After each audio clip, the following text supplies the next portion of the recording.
Welcome back, ladies and gents. This is Ion with another world building video. However, for this one, since we'll be focusing on the planet Roendox, and since I come from Imale, I'm going to quickly switch avatars to a Roendox citizen to put it a little bit more into perspective. Allow me to introduce... Hey everyone, I'm Akina, and this is... the World of Elavida.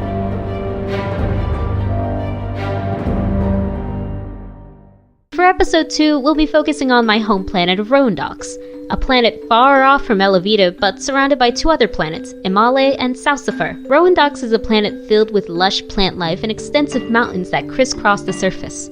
Most of our trade includes agriculture, such as fruit, veggies, and yes, even fine wines. By Elavida standards, most of our people are strictly vegetarian, as we don't actually need much protein to survive. There are only a few cases where those who have fallen under terrible illness need special sustenance, but besides that, most of our fields are meant for farming. This doesn't mean that Roendoxians don't harm the wildlife. A lot of times they get into our crops, and some are so massive that they threaten to trample our villages. So we have taken precautionary measures to prevent that. The times we can't, those creatures will have to die. But enough of that. Let's talk about the people. All citizens of Roendox, by human standards, are actually asexual beings, meaning that we don't reproduce by intercourse. We don't even have the means to. We're actually born from the ground. Those who want to become parents embed their blood into small seedlings and then plant them in the ground. But not just the ground. Usually will have to be a place that is constantly nurtured by water. So most families plant their seedlings at the bottom of the lake. Since most parents want their kids to have friends just like them, they often plant them at the same time as other families, so generations grow up together. Speaking of growing, by human standards, most Roendoxians live a very long lifespan. Our average life expectancy is actually just shy of 300 years. Heck, I'm actually 67 years old, but some people tell me I don't look older than 16. I've decided to take that as a compliment. Roendox is a society based on emotion. Our people are full of love and full of life. We've never been part of a war, and we don't seek to be. But in the end, that's what caused the divide.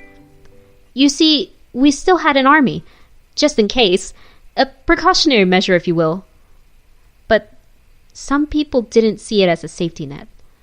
They saw it as a declaration of war. Those citizens who wished to remain forever peaceful rose up and rallied against the soldiers. They only wanted peace, but they started a war in order to achieve it.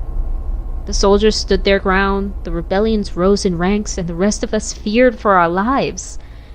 Families turned against each other, friends became bitter enemies. Those who could barely walk wielded guns to protect themselves. Our new generation was trampled. We tried calling out, Salsifer, the Illuminescence, we need your help. There's too many of them. The bombs are shaking our planet to pieces. The drums of war are pounding. The generations are dying. Our leaders are gone. Our villages are burning. Our world is collapsing. We need your help. But they never responded. The War of Relevance took its toll on Roendox. The Illuminescence never heard our pleas. But it's okay. I know it's okay. Because it wasn't their fault they couldn't hear us. It was those dirty Imales that got in our way.